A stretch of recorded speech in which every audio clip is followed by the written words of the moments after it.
नमस्कार, प्रखर राजपूत को देख रहे हैं आप। आज तारीख 12 जनवरी साल 2026 और इजराइल, फिलिस्तीन, लेबनान, पाकिस्तान, भारत समेत पूरी दुनिया की खबरों के साथ एक बार फिर से आप तमाम लोगों का स्वागत करता हूं।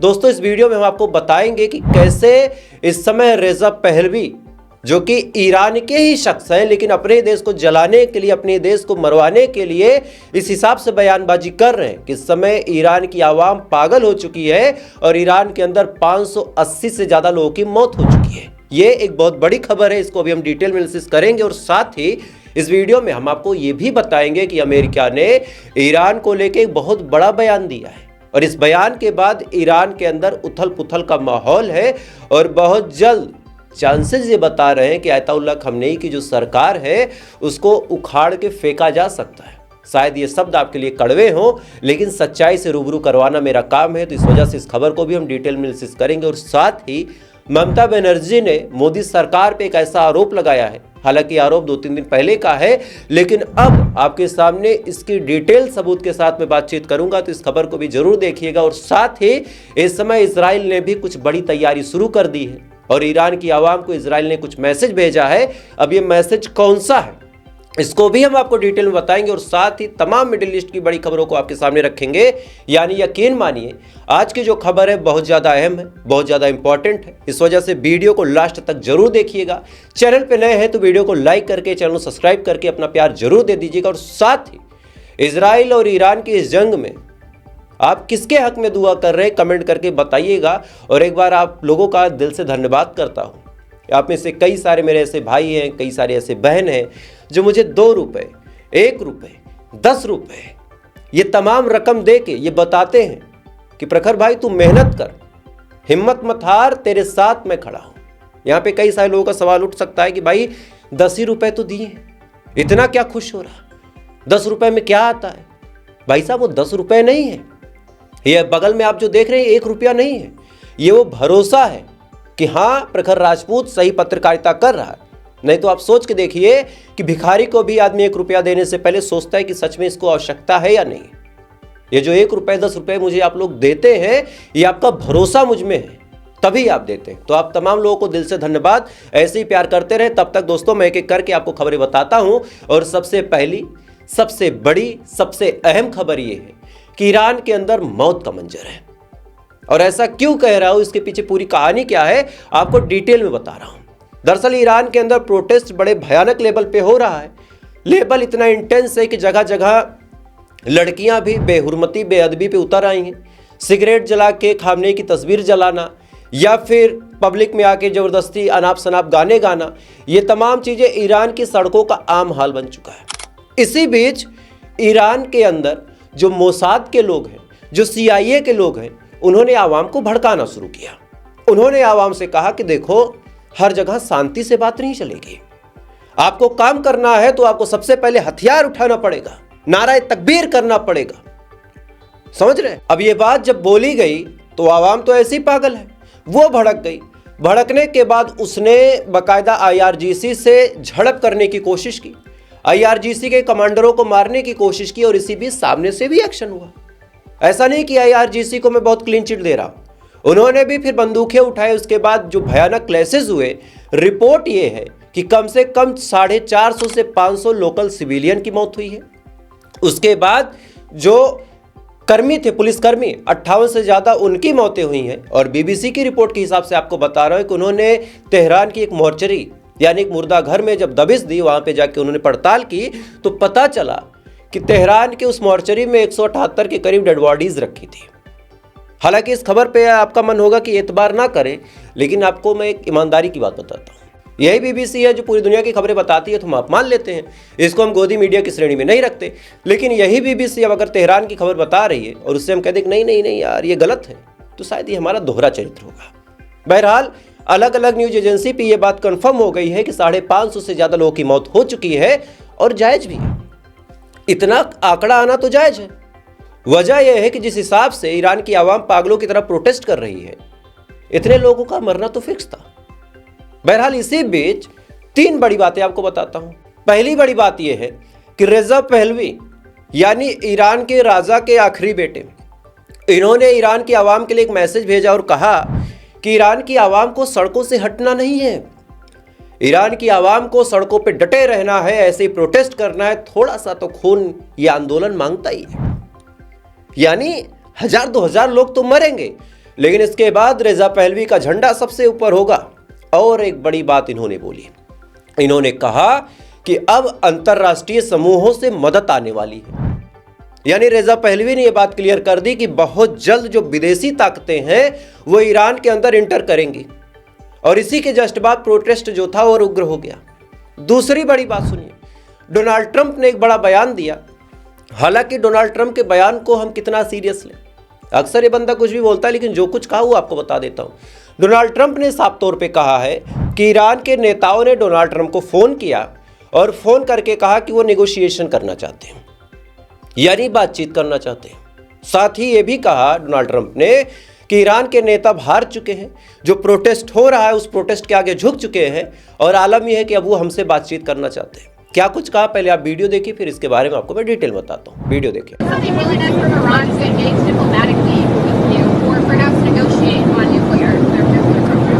With Iran? Yeah, do you think they want to engage diplomatically with you? They do. They called They called you? Is it still Yesterday. an option? Is it still an option? Iran called to negotiate. Yesterday. Yesterday, the leaders of Iran called. They want to negotiate.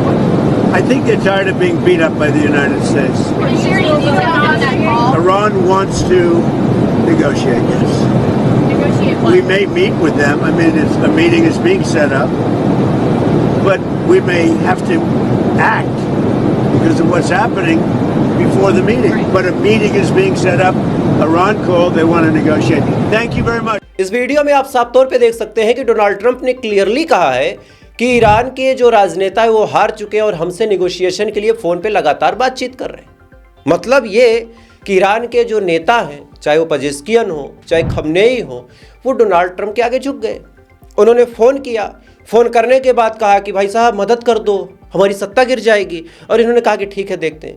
अब सुनिए, इन्होंने कल कहा था कि Iran पे अगर ऐसे जुल्म सितम होता रहा, जो प्रोटेस्टर हैं वो ऐसे ही मारे जाते रहे, तो हम क्या करेंगे कि हम हमला कर देंगे।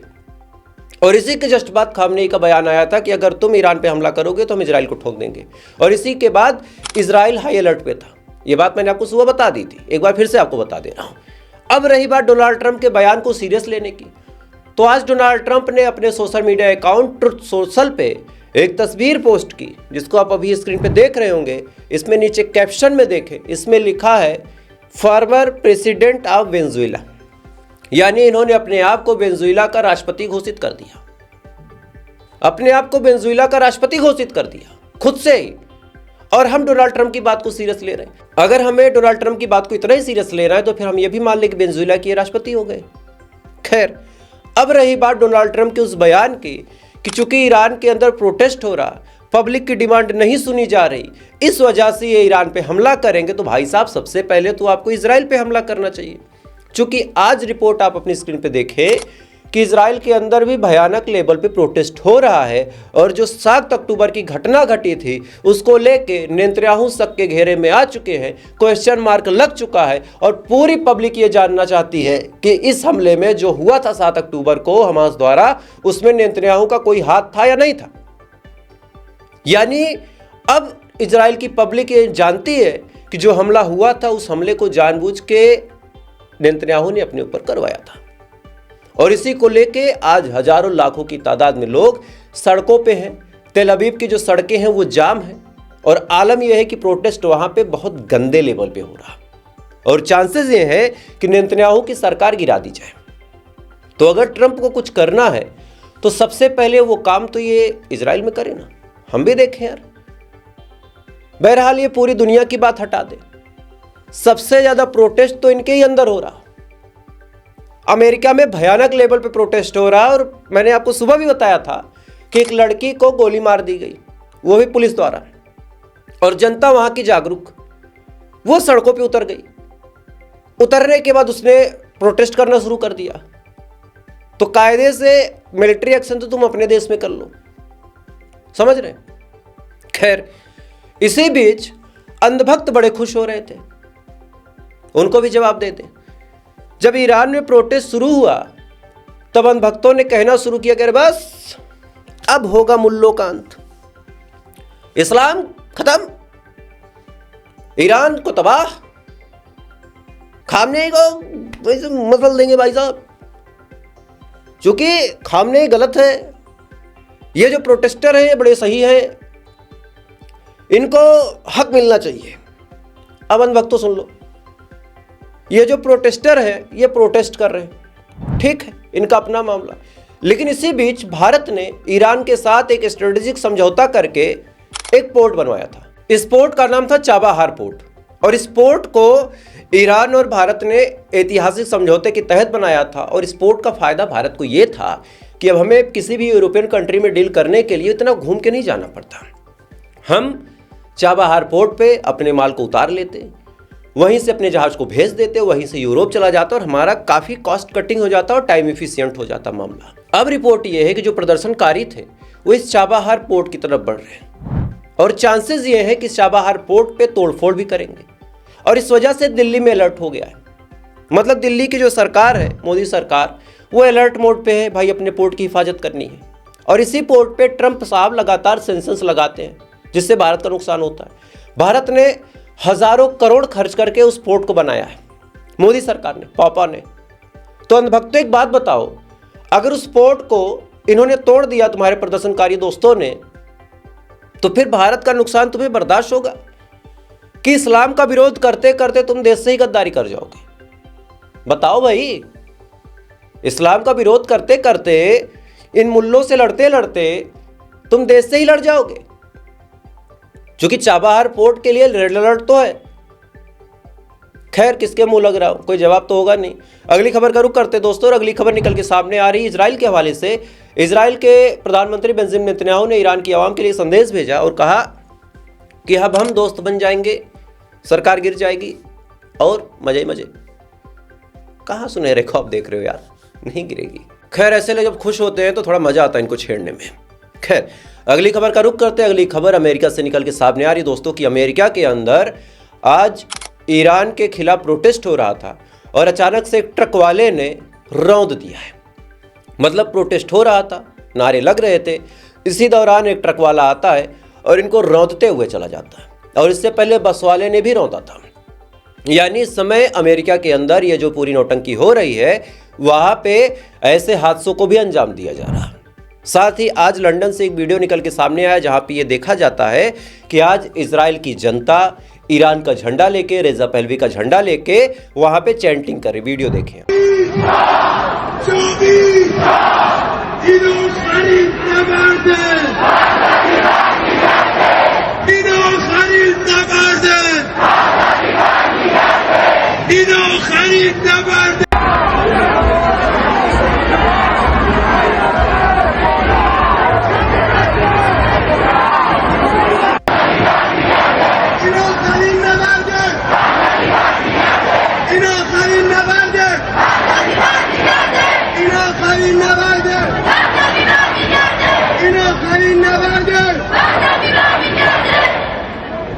इस वीडियो में आप साफ तौर पे देख सकते हैं कि किस हिसाब से इजराइल, ईरान और तमाम झंडों को लेके लोग धरना दे रहे हैं और जानबूझ के सोशल मीडिया पे टीआरपी के तौर पे इसको भेजा जा रहा है। वैसे ही जैसे एक खबर इस बीच खूब चली कि ईरान ने भारतीयों को पकड़ना शुरू कर दिया है।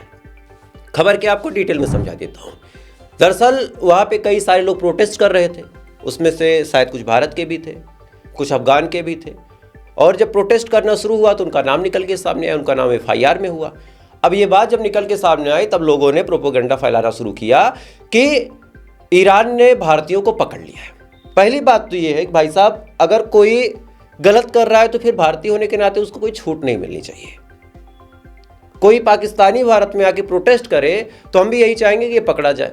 तो सेम तो मैं इधर से भी चाहता हूँ। खैर, इस मामले पे अब ईरान के राजदूत जो भारत में है, मोहम्मद फथाली, उन्होंने बयान दिया और कहा किसी भी भारतीय और किसी भी अफगानी नागरिक को नहीं पकड़ा गया। और इससे पहले सोशल मीडिया पे ऐसी नौटंकी भर भर के वायरल थी, लेकिन ईरान ने इन नौटंकियों की कलई खोद दी और कहा कि हमने किसी को भी नहीं पकड़ा है और हम किसी को भी नहीं पकड़ने वाले। अब ये बात जब निकल के सामने आई तब लोगों ने सवाल पूछा कि भाई साहब, ये प्रोपोगंडा फिर क्यों है? लेकिन बस वही है कि प्रोपोगंडा फैलाने वाले फैलाते हैं, सच बताने का काम हमारा है तो हम आपको बता रहे हैं। इधर इस्लामिक नाटो बन गया। और ये नाटो बनाया किसने? सऊदी ने, पाकिस्तान ने, तुर्की ने। अब सुनिए, इसमें एक शब्द जो आगे लग गया तो कई सारे मेरे जो दर्शक हैं उनका चेहरा खिल गया होगा, इस्लामिक नाटो। कुछ तो इस्लाम के लिए होगा, नहीं होगा, लिख के ले लो, नहीं होगा। 3 देश जिनका नाम अभी मैंने लिया, इन्होंने बता दो इस्लाम के लिए आज तक क्या किया। सऊदी, तुर्की, पाकिस्तान। ये आतंकवादियों का संगठन है, साफ तौर पे कह रहा हूं, शब्द कड़वे हैं लेकिन सही है। ये केवल आतंकवाद को परोसते हैं। भारत पाकिस्तान की जंग में तुर्की कूद के आ गया। यमन को 2 टुकड़े में तोड़ने का काम, सूडान में हमला करवाने का काम दुबई और सऊदी करते हैं। आतंकवादियों को पालने का काम पाकिस्तान करता है। गाजा के खिलाफ ड्रोन भेजने का काम कौन करता है आप जानते हैं। इजराइल के साथ डील करके करोड़ों पैसे कौन कमवाता है आप जानते हैं। तो अपने आप को इस्लामिक नाटो, अच्छा एक कहावत आपको बता दूं, थोड़ा सा कड़वा शब्द है लेकिन समझिएगा कि हिजड़ा ज्यादा मटक के चलता है औरत से। औरत सीधे चली जाएगी लेकिन जो हिजड़ा होगा औरत से ज्यादा लाव लश्कर दिखाएगा। हिजड़े का लटका झटका कुछ अलग होगा, हिजड़ा ज्यादा मेकअप करेगा, यह दिखाने के लिए कि मैं ज्यादा औरत हूं। तो ये जो आतंकवादी हैं ये अपने आप को ज्यादा इस्लामिक दिखाते हैं। ये जिनकी इस्लाम से कोई लेना देना नहीं है, ये अपने आप को ज्यादा इस्लामिक दिखाएंगे। ये हर बात पे 3-4 नाम लेंगे कि हमने अल्लाह की रहमत को आते देखा, हमारा ही देश अल्लाह का घर। भाई साहब, पूरी धरती अल्लाह का घर है। हिंदू भी उसका, मुसलमान भी उसका, जानवर भी उसका, इंसान भी उसका, पेड़ भी उसका, पंछी भी उसका, सजीव उसका, निर्जीव उसका। ये जो ज्यादा हिजड़े होते हैं ना, ज्यादा मटक के चलते हैं। खैर, तो इस्लामिक नाटो का कोई मतलब नहीं है, ये केवल मूर्ख बनाने का एक काम है। बाकी जिनको सीरियस लेना वो ले सकते हैं। खैर, तो फिलहाल अभी के लिए बस इतना ही। बाकी थोड़ी देर बाद आपसे फिर मुलाकात होगी ऐसी किसी खबर के साथ। तब तक आप अच्छे रहे, खुश रहे, अपना ख्याल रखें, अपने देश का ख्याल रखें। जय हिंद। ऊपर वाला की हिफाजत करें।